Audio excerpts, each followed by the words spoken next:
আমার তরুণ বয়সে একবার আমি ঢাকায় এসেছি, তখনও আমার কোনো সন্তান সন্ততি হয়নি।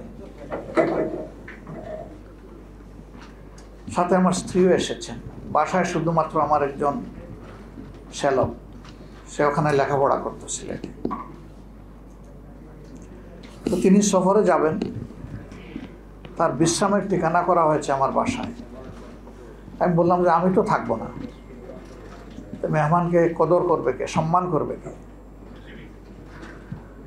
সংগঠন বললো অসুবিধা হবে না, তা আমরা দেখব। আলহামদুলিল্লাহ তিনি গেলেন বাসায়। তিনি রাতের খাবার খাচ্ছেন। তো ছোট ছোট বাটিতে, আমরা ছোট পরিবার তো, আমার শ্যালকে নিয়ে ওনাকে পরিবেশন করছে। তো উনি ওর মাথায় হাত দিয়ে নাম ধরে বললেন, আমি নামটা এখানে বলছি না, নাম ধরে বললেন যে ছোট বাটি কেন, বড় হাঁড়ি নাই? হাঁড়িকে এখানে টেবিলে আনো, সব নিয়ে আসো। মানে কত আপন। এই মাপের একজন নেতা, তখনও তিনি নায়েবে আমির, এই মাপের একজন নেতা বলতেছেন হাঁড়ি নিয়ে আসো, সরাসরি টেবিলে রেখে দাও। তো যাওয়ার পরে সে তার অভিব্যক্তি বললো যে আমি তো এত সিনিয়র লোক, এত বড় দায়িত্বশীল নেতা, আমি খুব জড়সড় ছিলাম, কিন্তু 1 মিনিটের মধ্যে তিনি আমাকে আপন করেন।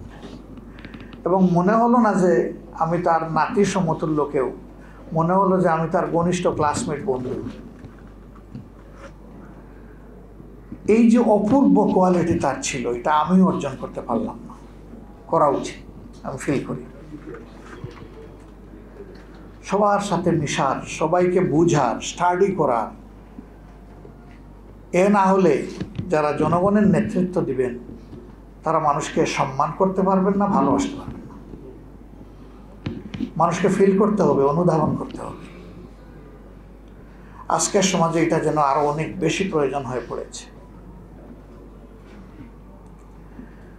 আমরা তাকে দেখেছি যখন কেন্দ্রীয় শীর্ষ কমিটির বৈঠকে বসেছেন, এপেক্স বডির বৈঠকে, কোনো কোনো ইস্যুতে অনেকে হয়তোবা ইমোশনাল হয়ে গেছে। তিনি একদম শান্ত সৌম্য অবস্থায়, চরম ক্রিটিক্যাল অবস্থায় তার মতামত তিনি ব্যক্ত করতেন। তিনি কখনো পরিবেশ দ্বারা প্রভাবিত হতেন না। জেলে 1 বছরের মতো একসাথেই ছিলাম। আমি শুনতাম যে তিনি বাইরে মানুষের সমস্যা সমাধানে ব্যস্ত থাকতেন। জেলে গিয়েও দেখি যে সিনিয়র লিডারদের মধ্যে বিভিন্ন দলের বিভিন্ন পর্বের একটু তো ভুল বোঝাবুঝি হইতেই পারে একসাথে দীর্ঘদিন থাকলে, সবাই তারই সালিশ মানত। তো মনে হলো যে তার এই সালিশানা ইনশাআল্লাহ দুনিয়া ছাড়া পর্যন্ত তাকে করতে হবে, এবং সে গুরুদায়িত্ব তিনি পালন করেছেন। আরেকজন লোক একই ফেব্রিকেটেড মামলায়, তাকেও জেলে রাখা হয়েছিল, তখনও বিচার শেষ হয়নি। তিনিও বয়স্ক, তবে উনার মতো এত না। উনি যুবকের মতো মৌলানার খেদমত করতে চাইতেন, আর মৌলানা এসে এসে বলতেন আমিও যুবক, আমার খেদমত আমাকে করতে দাও। সে বলতো যে মুরব্বীদের খেদমত করা, এটা তো মা বাবা আমাদেরকে শিখিয়েছেন, আপনি কেন বঞ্চিত করবেন? তখন তিনি ভাগ করে দিতেন যে এটা তুমি করবা আর এটা আমি করব, ঠিক আছে, তোমার ওইটাতে বঞ্চিত করবা। যখন উভয়েরই ফার্সিক্যাল ট্রায়ালে মিসক্যারেজ অফ জাস্টিস হয়ে গেল, তখন ওই লোকটি বলল যে মৌলানার সাথে আমাকে থাকতে দিন।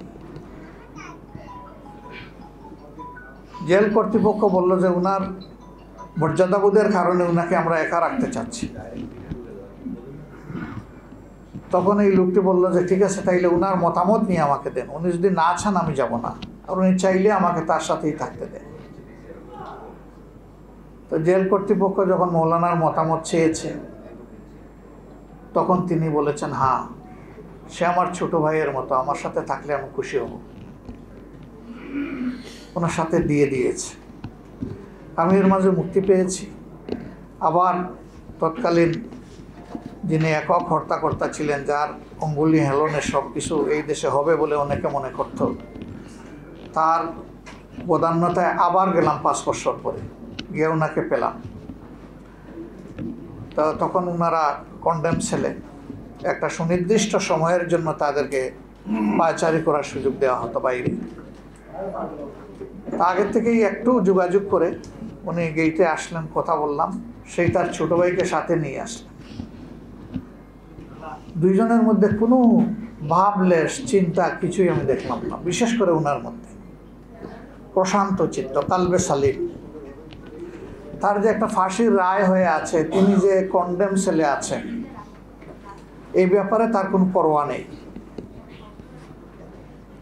জেলে প্রত্যেকটি মানুষ তাকে সম্মান করত, ভালোবাসত, আর শুধু আফসোস করতো যে এমন মানুষকেও জেলে থাকতে হচ্ছে জীবনের এই পর্যায়ে। এখানে শিমুল বিশ্বাস বলছিলেন, যারা তাকে অপদস্থ করতে চেয়েছিলেন, আল্লাহ কোটি মানুষের অন্তরে তাকে সম্মানিত হিসাবে স্থাপন করে দিয়েছেন। তারাই বরঞ্চ আজকে তাদের নিজের কর্মের পরিণতি ভোগ করছেন। মৌলানা আব্দুস সোবহান দেশ, মাটি, মানুষকে ভালোবাসতেন। চাইলে তিনি বিদেশের যে কোনো জায়গায় আশ্রয় নিতে পারতেন না, তিনি এগুলো চিন্তা করেননি। আল্লাহ এখানেই পয়দা করেছেন, এই দেশের হক আমার উপরে আছে, আর আমারও হক এই দেশের উপরে আছে, সুতরাং আমার প্রিয় দেশ আমার ঠিকানা। এই সম্মানটুকু তিনি করেছেন, ওই চিন্তা উনি করেননি। আমি সবসময় বলি, দেশ এবং মানুষকে যারা ভালোবাসে তারা কখনো দেশ মানুষকে ছেড়ে পালিয়ে যেতে পারে না, তা তারা করেননি। বরঞ্চ মীর কাসিম আলী, তাদের আরেক সহকর্মী, আমাদের প্রিয় সম্মানিত নেতা, কিন্তু আমেরিকায় ছিলেন। এই অবস্থা সৃষ্টি হওয়ার পরে তার কিছু পার্সোনাল ফ্রেন্ড তাকে রিকোয়েস্ট করেছিল, don't come back to Bangladesh. তিনি বলছিলেন হোয়াই? বলেছেন আপনি আসলে ওই আপনারও একই অবস্থা তারা করে ছাড়বে। তিনি বলছেন আমি ফেস করব, কারণ আমি জানি অভিযোগ মিথ্যা। আমার মৌত একবারই হবে, যেমন আমার জন্ম একবার হয়েছে। আমি তো দ্বিতীয়বার মরার কোনো সুযোগ পাবো না, যেহেতু দ্বিতীয় জীবন আমার হবে না।